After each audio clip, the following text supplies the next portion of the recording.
Hello guys, you are most welcome in your SS classes. Today we will read chemistry chapter number 8 water. Okay, in this video we read about water. So before that I am going to tell you that if you are new to my channel, so please subscribe my channel and also press the bell icon so that you can be updated about my new upcoming videos. So let us start the today's topic without wasting any time. Let us start the video. तो सबसे पहले हम लोग जान लेते हैं भाई water के बारे में. आप सभी लोग पढ़ते चले आ रहे हो. वाटर चैप्टर आप लोगों ने क्लास 7 में भी पढ़ा था.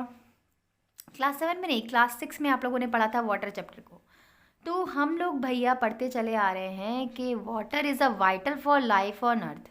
भाई वाटर जो है हमारे अर्थ पर हमारे लाइफ सपोर्टिंग है ना. बिना पानी के तो हम लोग ज़िंदा ही नहीं रह सकते. जितने भी एनिमल्स हैं, जितने भी प्लांट्स हैं, उन सब को सर्वाइव करने के लिए ज़रूरत है वाटर की. It is the most abundant substance on the earth. हमारे अर्थ पे सबसे ज़्यादा अबाउंडेंट सब्सटेंस जो है वो अर्थ पे वो है वाटर, जो सबसे ज़्यादा पाया जाता है. लगभग 3/4 भाग जो है हमारा अर्थ का, मतलब 3/4 भाग हमारे अर्थ का जो है पानी से घिरा हुआ है. It is present in air in the form of water vapour. अगर वाटर एयर में प्रेजेंट है तो वाटर वेपर के फॉर्म में. क्लाउड भी जो होते हैं मिलियंस ऑफ ड्रॉपलेट वाटर के मिलके बनी होती हैं. क्लाउड्स जो होते हैं उनमें मिलियंस ऑफ ड्रॉपलेट होती है वाटर की. It also fill up the underlying rock in earth crust. वो अर्थ क्रस्ट के अंदर, रॉक्स के अंदर पानी भरा हुआ है. Water constitute integral part of the living things. भाई वाटर जो है वो मेन कॉन्स्टिट्यूएंट है किसी भी इंटीग्रल पार्ट का. मतलब जितनी भी लिविंग थिंग्स हैं, इवन ह्यूमन बींग्स भी, हमारे अंदर भी 70% पार्ट हमारे बॉडी का जो है वो वाटर से मिलके बना हुआ है.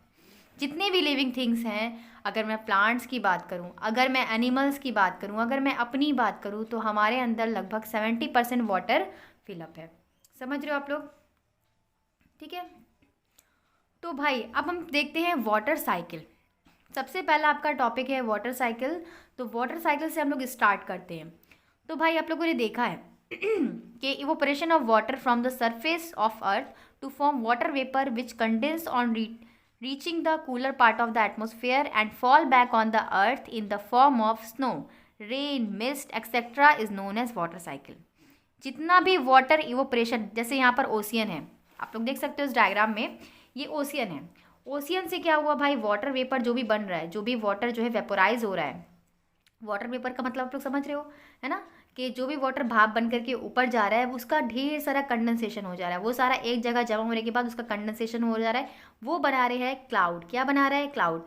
अब ये मॉइस्ट एयर के साथ जब क्लाउड मिलेगा, इसका कंडेंसेशन होगा, तो ये क्या होगा भाई, तो ये चीज़ें जो होंगी ना, तो वो पानी के रूप में नीचे गिरेगा. बरसात के रूप में, मतलब पानी जब ये क्या हो जाएंगे, भारी हो जाएंगे, तो पानी के रूप में नीचे गिरेंगे.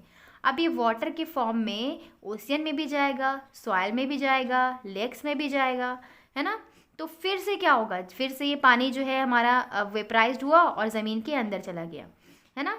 तो फिर क्या हुआ भाई, सॉइल, मॉइस्चर, बेड बॉक, इस सब के अंदर क्या भरा हुआ है, पानी भरा हुआ है. एंड फिर वही का चीज़ होगी, ये जो भी वाटर है वो वेपराइज होगा, भाप बन करके ऊपर जाएगा, फिर उसका कंडेंसेशन होगा, वो मॉइस्ट एयर के साथ मिलेगा, है ना. फिर कंडेंसेशन प्रेसिपिटेट फॉर्म में चेंज हो जाएगा. मतलब अगर कूलर हवा होगी, मतलब अगर ठंडी हवा होगी, तो प्रेसिपिटेट मीन्स बर्फ़ के फॉर्म में जम जाएगा, बर्फ़ के फॉर्म में हो जाएगा, है ना. प्रेसिपिटेशन मतलब आप लोग जानते हो कि कोई भी इनसॉल्युबल सब्सटेंस, लाइक हम लोग आइस का भी यहाँ पर एग्जांपल हम लोग आइस का ले रहे हैं. तो ये दिखाया गया है कि evaporation from vegetation and soil. हमारा सॉइल में से भी इवोपरेशन हो रहा है, मतलब सॉइल से भी जो पानी जो है वेपराइज हो रहा है, ऊपर भाप के इवोपरेट हो रहा है, भाप के रूप में ऊपर जा रहा है ना. इवोपरेशन हो रहा है ओशियन से, इवोपरेशन हो रहा है रिवर से, लेक से. तो ये सब पानी कहाँ जा रहा है, ये सब पानी जा रहा है भाई ऊपर बन करके कंडेंस्ड हो रहा है जगह पे, और क्लाउड बना रहा है. क्लाउड क्या करेगा, फिर से ज़मीन में पानी के रूप में, ड्रॉपलेट्स के रूप में नीचे गिरेगा. देन फिर इस तरीके से वाटर साइकिल कंटिन्यूअसली चलती रहती है ना. और ये जो वाटर साइकिल होती है, मतलब ये जो फॉल हमारे अर्थ सरफेस पे जो भी वाटर आता है, तो कुछ स्नो के रूप में आता है, कुछ बर्फ़ के फॉर्म में आता है, कुछ बारिश के फॉर्म में आता है, कुछ मिस्ट के फॉर्म में आता है, मतलब ओस की फॉर्म में आता है. आप लोगों ने देखा है कि जाड़े में क्या होता है भाई, ओस आ जाती है ना. छोटी छोटी बूंदें, छोटी छोटी ड्रॉपलेट्स होती है पानी की, वो क्या होती है, मिस्ट होती हैं. तो इस तरीके से वाटर साइकिल जो होती है वो कंटिन्यूअसली रिपीटेड करती रहती है. तो that is called water cycle. इतनी बात क्लियर हो गई. चलिए आगे बढ़ते हैं. अब पढ़ते हैं importance of water importance of water for sustaining life. तो हमारी जो डेली की लाइफ है उसमें वाटर किस तरीके से इम्पॉर्टेंट है। पहला है provide moisture for plant and animals growth. Water जो होता है वो प्लांट्स को भी और एनिमल्स को भी ग्रोथ के लिए, ठीक है, मॉइस्चर देता है, नमी देता है। Prevents drawing up by controlling the rate of evaporation from plants and bodies. हमारी बॉडी में ड्राइंग, ठीक है, drawing up by controlling the rate of evaporation, control करता है इवापोरेशन के प्रोसेस को। आपने देखा है कि प्लांट्स से, एनिमल्स बॉडी से ज़्यादा पानी निकल जाएगा तो डिहाइड्रेशन हो जाएगा। हमारे अंदर अगर ज़्यादा पानी निकल गया हमारी बॉडी से तो डिहाइड्रेशन हो जाता है ना, एकदम बॉडी वीक हो जाती है, हम लोग को बॉडी में एनर्जी ही नहीं फील होती है, फिर ग्लूकोज का पानी वगैरह पीना पड़ता है। तो भाई डिहाइड्रेशन से बचने के लिए हमें पानी चाहिए, है ना, प्लांट्स को भी चाहिए, एनिमल्स को भी चाहिए। अगर प्लांट्स को डिहाइड्रेशन हो जाएगा तो वो किस फॉर्म में दिखाई देगा। अगर एक्सेस वाटर प्लांट से निकल गया तो भी आपको दिखाई देगा कि उसके पत्ते क्या होंगे, उसके पत्ते जो होंगे कर्लिंग होते जाएंगे, मतलब सिकुड़ते जाएंगे, सूख जाएंगे, ड्राई अप हो जाएंगे। अंडरस्टैंड। तो फिर तीसरा पॉइंट है हमारा कि एक्वेटिक प्लांट्स जो होते हैं वो यूज़ होते हैं डिज़ोल्व गैसेस इन वाटर। जितने भी एक्वेटिक प्लांट्स हैं वो डिज़ोल्व गैसेस के फॉर्म में वाटर का यूज़ होता है, मतलब वहाँ पर डिज़ोल्व गैसेस के फॉर्म में भी वाटर प्रेजेंट होता है। जितने भी एक्वेटिक प्लांट हैं, आपने देखा है कि पानी में मछलियाँ रहती हैं या पानी में प्लांट्स जो रहते हैं वो कैसे सर्वाइव करते हैं। तो भाई हमको पता है कि पानी में भी कुछ गैसेस डिज़ोल्व होती हैं, पानी में भी, क्योंकि मछलियों की बात करें तो मछलियों को चाहिए ऑक्सीजन, लेकिन प्लांट्स को तो कार्बन डाइऑक्साइड चाहिए, तो पानी में कार्बन डाइऑक्साइड भी घुली हुई होती है। तो एक्वेटिक प्लांट्स इस तरीके से वाटर में यूज़ करते हैं, है ना, क्या यूज़ करते हैं, गैसेस का।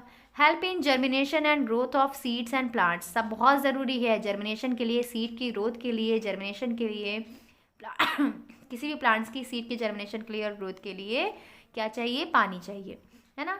अब it is required for metabolic reaction which take place in our body. हमारी बॉडी में बहुत सारे प्रोसेस होते हैं, बच्चा लोग, आप लोगों ने पढ़ रखा है कि हमारी बॉडी में डाइजेशन का प्रोसेस होता है, बहुत सारे मेटाबॉलिक रिएक्शन होते हैं, मतलब HCl का बनना, और भाई बहुत सारे रिएक्शन, प्रोटीन सिंथेसिस, ये सारे कामों को करने के लिए, इन सारी मेटाबॉलिक एक्टिविटीज़ को करने के लिए हमारी बॉडी में ज़रूरत है पानी की, ठीक है।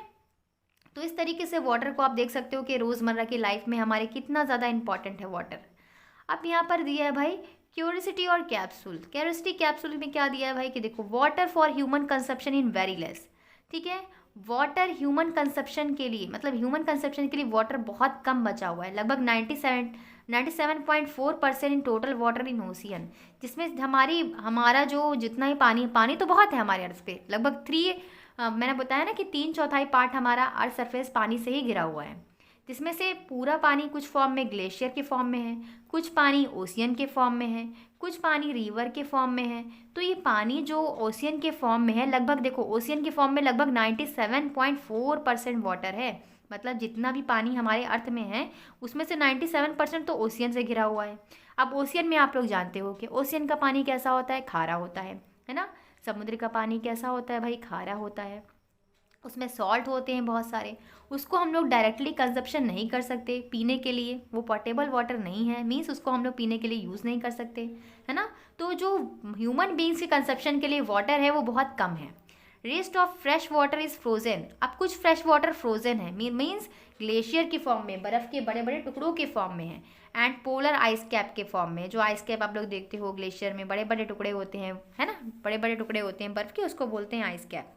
सिर्फ और सिर्फ 0.0% वाटर, फ्रेश वाटर जो है वो हमारे लिए अवेलेबल है, जिसका यूज़ हम लोग ड्रिंकिंग पर्पस पे कर सकते हैं। सोचो, हमारे अर्थ में लगभग 3/4 पार्ट जो है वो वाटर से घिरा हुआ है, उसमें से भी हम लोग सिर्फ और सिर्फ 0.01% वाटर जो है हमारे पीने योग्य है, मतलब पीने लायक है हमारे, है ना।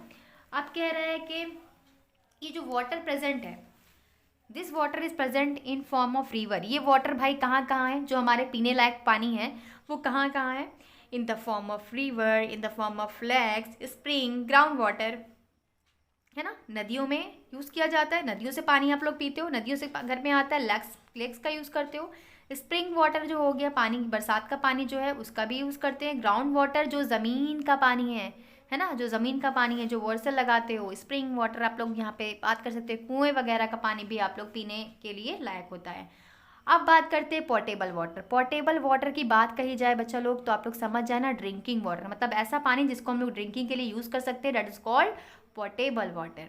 तो the water which is free from soluble and insoluble impurities. अब भाई जो पानी हम लोग पी रहे हैं तो जाहिर सी बात है कि उसमें इनसॉल्युबल इम्प्योरिटीज़ नहीं होगी या सॉल्युबल इम्प्योरिटीज़ नहीं होगी, उसमें जम्स नहीं होंगे, उसमें बैक्टीरिया नहीं होंगे, and it is fit for human consumption, और हमारे लिए वो हमारे कंजप्शन के लिए वो सही होगा, that is known as portable water. तो main requirements for portable water, main requirement क्या है, मेन रिक्वायरमेंट पोर्टेबल वाटर। अब कैसे पहचानोगे कोई पानी ड्रिंकिंग वाटर मतलब मतलब पीने लायक है या नहीं है, तो पहला पॉइंट इसमें क्या दिया है, शुड बी क्लियर। हमको पता है कि जो प्योर वाटर होता है, जो पोर्टेबल वाटर होता है वो बिल्कुल क्लियर होता है, पानी एकदम साफ होना चाहिए, कलरलेस मीन्स उसमें कोई कलर ना हो, एंड ऑर्डरलेस कोई स्मेल ना हो ना, ठीक है, कोई स्मेल नहीं होनी चाहिए उसमें, तो वो आपके लिए पीने योग्य होगा। एंड फिर क्या है, it should be not contain any dissolve gases, इसमें कोई डिजॉल्व गैसेस नहीं होनी चाहिए, ना कार्बन डाइऑक्साइड ना कुछ भी नहीं होना चाहिए। फिर it should contain dissolve mineral salt, है ना, इसमें कुछ डिजॉल्व मिनरल सॉल्ट भी होने चाहिए, क्योंकि पानी आप लोग जानते हो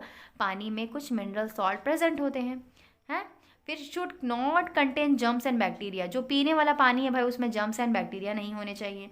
it should be free from suspended impurities, कुछ इम्प्योरिटीज़ आप लोग देखते हो कि जब कभी कभार ऐसा होता है बारिश के दिनों में लीकेज की वजह से कभी कभार सीवर का पानी भी आने लगता है नलों में, बहुत गंदी स्मेल होती है उसकी, है ना। हमारे यहाँ अक्सर ऐसा बारिश के दिनों में होता है कि वो पानी बिल्कुल भी यूज़लेस, मतलब बिल्कुल यूज़लेस होता है, उसका यूज़ नहीं किया जा सकता।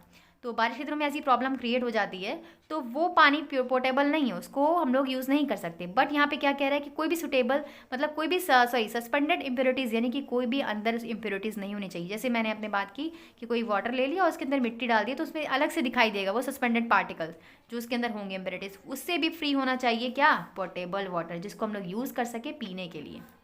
सो how important portable water is, कितना ज़्यादा इंपॉर्टेंट है, कैसे इंपॉर्टेंट है, तो clear water can be save, clean water जो है can save 4.6 million children who die each year of diarrhoea.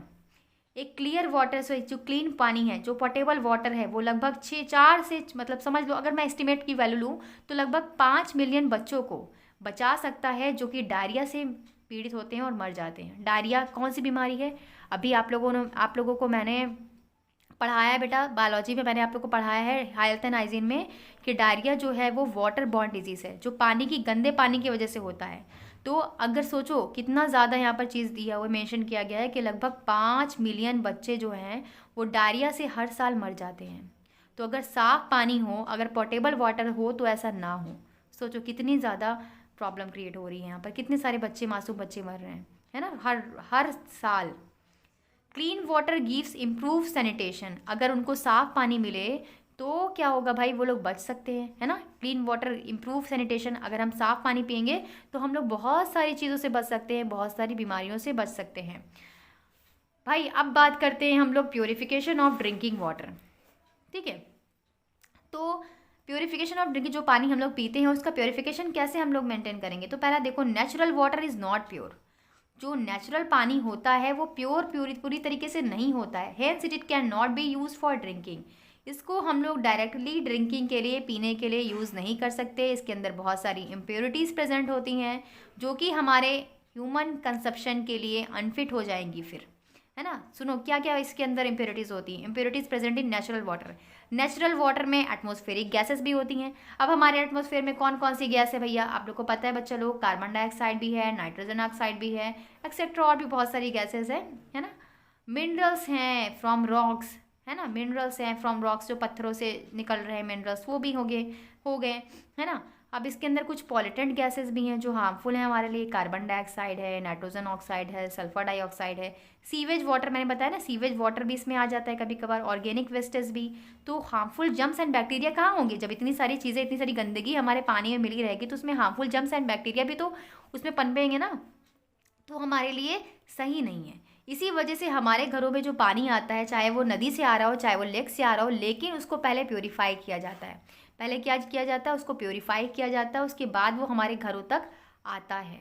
बारिश के दिनों में क्या होता है, कभी कभार पाइपलाइन फट जाती है तो इस वजह से सीवर का पानी आने लगता है, लेकिन उसके लिए भी गवर्नमेंट क्या कर रही है, मतलब उसके लिए भी जो है क्या किया जाता है, फिर क्लोरीन डाली जाती है। अभी मैं आपको आगे पढ़ाऊंगी कि इसके मतलब कैसे क्लियर किया जाता है, कैसे क्लीन किया जाता है वाटर को। तो आप लोग पढ़ोगे आगे कि वाटर को क्लीन करने के लिए वाटर में क्लोरीन डाला जाता है ना, इसके अंदर क्लोरीनेशन किया जाता है, मतलब क्लोरीन का यूज़ किया जाता है, क्लोरीन की गोली का। अब यहाँ देखो कुछ इम्प्योरिटीज़ हैं, have to remove the before drinking. तो ये पानी जो घरों तक आता है उसको इम्प्योरिटीज़ को पहले निकाला जाता है ड्रिंकिंग के लिए यूज़ करने से पहले। तो दो मेन स्टेप हैं जिससे हम लोग इन्वॉल्व करेंगे प्योरिफिकेशन ऑफ वाटर। कौन कौन से स्टेप हैं, कैसे हम लोग प्योरीफाई करेंगे वाटर को? पहला है रिमूवल ऑफ सस्पेंडेड इम्प्योरिटीज़। पहला हमें क्या बताना, अलग करना है जो भी उसके अंदर इम्प्योरिटीज़ है, सस्पेंडेड मतलब धसी हुई, उसके अंदर घुली मिली हुई सस्पेंडेड इम्प्योरिटीज़ हैं जो बड़े बड़े लार्ज पार्टिकल्स हैं, उसको अलग करना है। फिर करना है destruction of harmful germs and bacteria, उसके बाद हार्मफुल जर्म्स एंड बैक्टीरिया को मार देना है। तो पहले स्टेप की बात करते हैं। फर्स्ट स्टेप में बेटा क्या आता है, रिमूवल ऑफ सस्पेंडेड इम्प्योरिटीज़। किस तरीके से अलग करोगे? देखो पहला आता है सेडिमेंटेशन। पहला क्या आता है, सेडिमेंटेशन। एक बार मैं बताती हूँ आप लोगों को, कहाँ गया वो पेज, जस्ट 1 मिनट। इस तरीके से हम लोग अलग कर सकते हैं भाई।